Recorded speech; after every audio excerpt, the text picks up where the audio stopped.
Loan வாங்கி கட்ட முடியாம கஷ்டப்படுறவங்க, ரெக்கவரி ஏஜென்ட்டால ரொம்ப மன உளைச்சலுக்கு ஆளாகிறவங்க, லோனை கட்ட சொல்லி பேங்க் கொடுக்கிற புஷ்அப்னால தவறான முடிவுகளை எடுக்க நினைக்கிறவங்கள மீட்டெடுக்கிறதுக்காக லோன் டிஃபால்ட்டுக்கான சொல்யூஷன் என்னன்னு வழக்கறிஞர் சரவணன் தன்னோட வழக்கறிஞர் சரவணன் பதில்கள்ற சோசியல் மீடியா பேஜஸ்ல நிறைய விழிப்புணர்வு வீடியோக்களை பதிவிட்டுட்டு வராரு.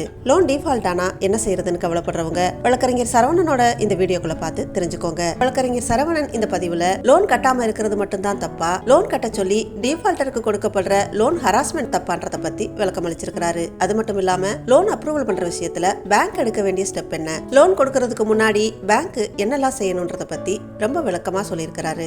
லோன் டிஃபால்ட் பத்தின ஃபுல் டீடைல இந்த வீடியோவை முழுசா பார்த்து தெரிஞ்சுக்கோங்க. லோன் வாங்கியிருக்காங்க, அது கட்டலைன்னா 1008 காரணம் இருக்கும். கட்டித்தான் ஆகணும் நிர்பந்தப்படுத்துறாங்க பார்த்தீங்களா, அதை தப்புன்னு சொல்றோம். அதே போல நம்ம லோன் வாங்கினவங்க எந்த ஒரு தவறான ஒரு முடிவுக்கும் போயிடக்கூடாது. சமீபத்தில் கூட நிறைய பேப்பர் எல்லாம் பார்த்துருப்பீங்க, மீடியாவில் பார்த்துருப்பீங்க. அந்த மாதிரி நிறைய விஷயங்கள் நடந்துட்டு வருது. அதை நம்ம தடுக்கிறதுக்காகத்தான் நம்ம சேனல் இருக்க தவிர நீங்க லோனை கட்ட வேணாம் அப்படின்னு சொல்லிட்டு யாரும் லோன் வாங்கினவங்க அப்படியே பேங்க் வாசல்லே பிடிச்சி நீங்க லோன்லாம் கட்ட வேண்டாங்க அப்படியே இருந்தாருன்னு சொல்றது இல்லை. நம்ம கிட்ட வர்ற கிளைண்ட்ஸ் என்ன சொல்றாங்க, சார் லோனை கட்ட முடியலன்னு சொல்றாங்க. தப்பு பேங்க் பேர்லயும் இருக்கு. ஏன்னா பேங்கை பொறுத்த வரைக்கும் என்ன பண்றாங்க, ஒரு ட்ராக்ல ஒழுங்கா லோன் போயிட்டு இருந்ததுன்னா அவங்களே அப்ரோச் பண்ணி லோனை கொடுத்துட்றாங்க. இவன் கொடுத்த உடனே மற்ற என்டிஎஃப்சி காரெல்லாம் கொடுத்துட்றான். முதல்ல லோனை கொடுக்கும்போது ஒன்று யோசிக்கணும். முதல்ல அவரோட சம்பளம் என்ன, மாச வருவாய் என்ன, அவர் எத்தனை % லோனுக்கு செலவு பண்ண முடியும், வீட்டு செலவுக்கு எவ்வளோ பண்ண முடியும், இது எல்லாத்தையும் பார்த்துக்கிட்டு தான் இவரால் கட்ட முடியும் கட்ட முடியாதுன்னு முடிவு பண்ணி தான் பேங்க் தரணுமே ஒழிய ஒருத்தன் கொடுத்தான்றதுக்காக போட்டி கொடுத்தாங்கன்னா. இப்போது உதாரணத்துக்கு ஒன்று சொல்கிறாங்க, இப்போ ஒருத்தரோட சம்பளம்னு பார்த்துக்கிட்டிங்கனாக்கா மாதம் ஒரு 60,000 ரூபாய் வாங்குறான்னு வச்சுங்க. இந்த 60,000 ரூபாய் வாங்குறவர் வந்து மாதம் அதிகபட்சம் ஒரு 25,000 30,000 வரைக்கும் கட்ட முடியும். மற்றபடி 30,000 ஒரு செலவுக்கு வச்சுக்க முடியும். இதுதான் அவரால் பண்ண முடியும்.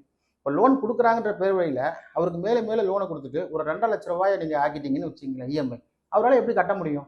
அப்போ நிச்சயமாக ஒரு மனுஷனால் கட்ட முடியாது. அவர் அந்த சூழ்நிலை தள்ளுறது பேங்க்கு தான். இப்போ ஒருத்தருக்கு வந்து தேவைகள் இருக்க தான் செய்யும், மனுஷனாக பிறந்தா தேவைகள் இருக்க தான் செய்யும். கொடுத்தா யாரும் வேணாம்னு சொல்ல போகிறதில்ல, வாங்கி செலவுக்கு தான் ஆக போகுது. ஆனால் ஒரு சமயத்துக்கு மேலே லோனை கட்ட முடியாத நிலைமைக்கு ஆகிறது பேங்க்கு தான். இதை பார்த்தீங்கன்னா அது எப்படி பார்க்கணும்னா, வாங்கினா கடனை கட்டித்தானே அந்த கான்செப்டில் பார்க்கக்கூடாது. இதை பொறுத்த வரைக்கும் நேச்சுரல் லா ஆஃப் ஜஸ்டிஸ்ன்னு பார்க்கணும். அதாவது இயற்கை சட்டம் சொல்கிறது என்ன, அது முழுசாக புரிஞ்சுக்கணும். இப்போ இல்லாத பொருளை உருவாக்க முடியாது. என் energy cannot be created nor be destroyed. இது ஒரு தத்துவம். ஒரு எனர்ஜியை வந்து இன்னொருத்துலேருந்து இன்னொருத்தா மாற்ற முடியுமே தவிர புதுசாக உருவாக்க முடியாது. அதுதான் தத்துவம். அதே தான் இங்கேயும் சொல்கிறேன். இல்லாத ஒரு பணத்தை வந்து உருவாக்க முடியாது. ஸோ அதை நிர்பந்தப்படுத்துறது தான் தவறுன்னு சொல்கிறோம். அப்போ பேங்க் லோன் கொடுக்கும் போதவே வந்து சிபில் ஆராய்ச்சி பண்ணுறது மட்டும் முக்கியம் இல்லை, லோன் ட்ராக் ஒழுங்காக போகிறதுன்னு முக்கியம் இல்லை. அவருக்கு என்ன வருவாய் இருக்குது, அந்த வருவாயில் எவ்வளோ லோன் கட்ட முடியும், ஆல்ரெடி 3 லோன் போயிட்டுருக்கு, நாம லோன் கொடுத்தா அவரால் கட்ட முடியாதுன்னு சொல்லிட்டு பேங்க் வந்து அதோட நிறுத்திக்கணும், லோன் கொடுக்கக்கூடாது. அப்படிப்பட்ட சுச்சுவேஷன் இருந்தால் மட்டும்தான் ஒருத்தனால லோனை கரெக்டாக கட்ட முடியும். அதை விட்டுட்டு நானும் கொடுக்குறேன்டா பேர் வழின்னு ஆளுக்கு போட்டி போட்டுன்னு கொடுத்துட்டு அவரால் எப்படி கட்ட முடியும்? 60,000 சம்பாதிக்கிறவளை 60 லட்சம் சம்பாதிக்க முடியாது. அப்போ இல்லாத பணத்தை உருவாக்க முடியாது. சரிங்களா? அப்படி இருக்கும்போது அவர் இல்லீகலாக வந்து பணத்தை சம்பாதிக்க முடியாது. ஏன்னா கவர்மெண்ட்டோ இல்லை லோனு ப்ரொவைடரோ கொடுக்கறது லாஃபுல்லி என்ஃபோர்ஸபிள் மணி, அதாவது சட்டப்படியான பணம். அந்த பணத்துக்கு உண்டான டேக்ஸ் வந்து பேங்க்கும் கட்டுது, நாமளும் கட்டணும். அது லாஃபுல் என்ஃபோர்ஸபிள்ன்ற வார்த்தை முக்கியமாக இங்கே தேவைப்படுது. அப்போ லாஃபுல் என்ஃபோர்ஸபிள்னா ஒரு கடத்தல் பண்ணியும் ஒரு ஸ்மக்லிங் பண்ணியும் பணத்தை கொடுக்க முடியாது. So lawful enforceable money is the main requirement of the loan. அப்படி இருக்கும்போது லாஃபுல்லாக என்ஃபோர்ஸ் பண்ண முடியாது. 60,000 சம்பாதிக்கிறாங்க, ஒரு 60 லட்ச ரூபாய் சம்பாதிக்க முடியாது. ஸோ ஒரு பணத்தை கிரியேட் பண்ண முடியாது. அவர் வேற ஒரு வேலை செஞ்சும் பண்ண முடியாது. ஏன்னா இந்த வேலை விட்டு இன்னொரு வேலைக்கு போனாலும் இதே சம்பளம் தான் அவர் கிடைக்கும். அப்படிப்பட்ட சூழ்நிலையில் தான் ஒருத்தர் டிஃபால்ட்டராக ஆகிறாரு. அப்படிப்பட்ட டிஃபால்ட்டர்கிட்ட போய் நீ கட்டித்தான் ஆகணும் அப்படின்னு நிர்பந்தப்படுத்துறது வந்து அன்லாஃபுல் என்னை பொறுத்த வரைக்கும். இதை நீங்கள் நேச்சுரல் லா ஆஃப் ஜஸ்டிஸ் இந்த கண்ணோட்டத்தில் பார்க்கணுமே தவிர அது இந்தியன் கான்ஸ்டியூஷனோட சேர்ந்தது.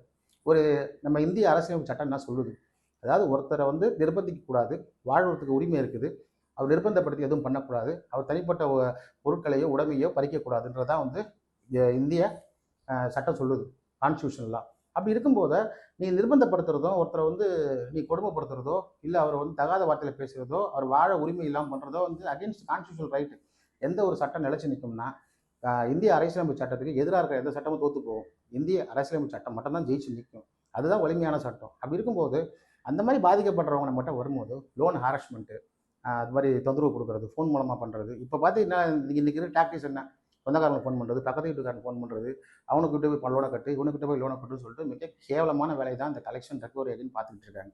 நமக்கு அதுக்கு எதிராக தான் குரல் கொடுக்குறோமே ஒழிய லோன் வாங்குறவங்க வாசலே போய் நின்று லோனை கட்டாதீங்கன்றதை மிஸ்டேக் நம்ம பண்ணுறதில்ல.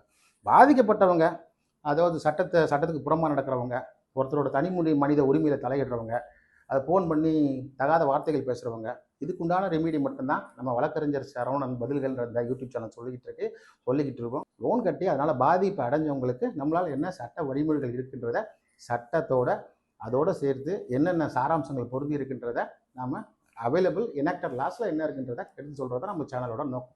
லோன் டிஃபால்ட் பற்றின உங்களோட சந்தேகங்களை வழக்கறிஞர் சரவணன் பதில்கள்ன்ற யூடியூப், ஃபேஸ்புக், இன்ஸ்டா பக்கங்களில் பார்த்து தெரிஞ்சுக்கோங்க. உங்களுடைய சந்தேகங்களை வீடியோவில் கொடுக்கப்பட்டிருக்கிற வாட்ஸ்அப் நம்பர் மூலமாகவும் கேட்டு தெரிஞ்சுக்கலாம். மறக்காம சேனலை சப்ஸ்கிரைப் பண்ணி ஷேர் பண்ணுங்க. நன்றி.